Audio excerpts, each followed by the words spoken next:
बोले महाराज आप लोग आए हैं, अब आप भी जानते हैं कि एक परिवार में 200 लोगों को पवाने की व्यवस्था तो नहीं होती, तो इसलिए थोड़ी प्रतीक्षा करनी पड़ेगी। मैं जाऊं बाजार से कुछ ले आऊं सामग्री, तब तक आप स्नान ध्यान संध्या वंदन करो और पत्नी बढ़िया प्रसादी बनाएगी, फिर आप लोग पाइएगा।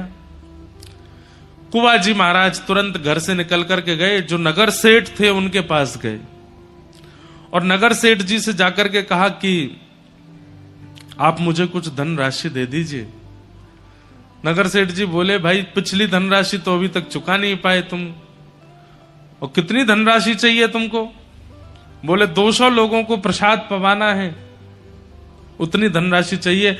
और कुंवर जी ने हाथ जोड़ करके क्या कहा कि महात्मा 2 बातें सुन लीजिए हमारी। नगर सेठ जी से कहा, पहली बात, मेरे पास धन है नहीं तो मैं चुका नहीं पाऊंगा, ये मैं पहले ही बता रहा हूं। दूसरी बात, मेरे द्वार पर जो 200 महात्मा आए हैं, अगर उन्होंने प्रसाद नहीं पाया तो मैं प्राण त्याग दूंगा। सेठ जी बोले तुम धमकी दे रहे हो हमको, एक तो हमसे पैसा मांग रहे हो, ऊपर से कह रहे हो मैं लौटा नहीं पाऊंगा, ऊपर से कहते हो कि नहीं दिया तो मैं प्राण त्याग दूंगा। तो कुंवर जी कहते हैं कि धन चुकाने का एक और तरीका है। बोले क्या?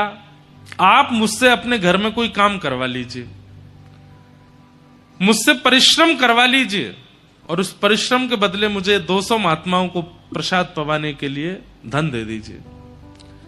परिश्रम कर दूंगा मैं आपके यहां, पर धन नहीं लौटा पाऊंगा। तो सेठ जी मान गए। सेठ जी ने कहा तो फिर ठीक है, एक काम करो। बोले क्या? हमारे घर में जल की व्यवस्था नहीं है, हमको जल लेने के लिए पोखर तालाब में जाना पड़ता है हमारी घर की बहू बेटियों को। पीछे कुछ जमीन हमारी बची है, तुम वहां पर कुआं खोदोगे अकेले, और कुआं खोद करके उसमें जल का स्रोत जब तक नहीं निकल आए तब तक खोदते रहोगे। कुआं में पानी ऐसी थोड़ी आ जाता है कि 2-4-10 फीट में आ जाए।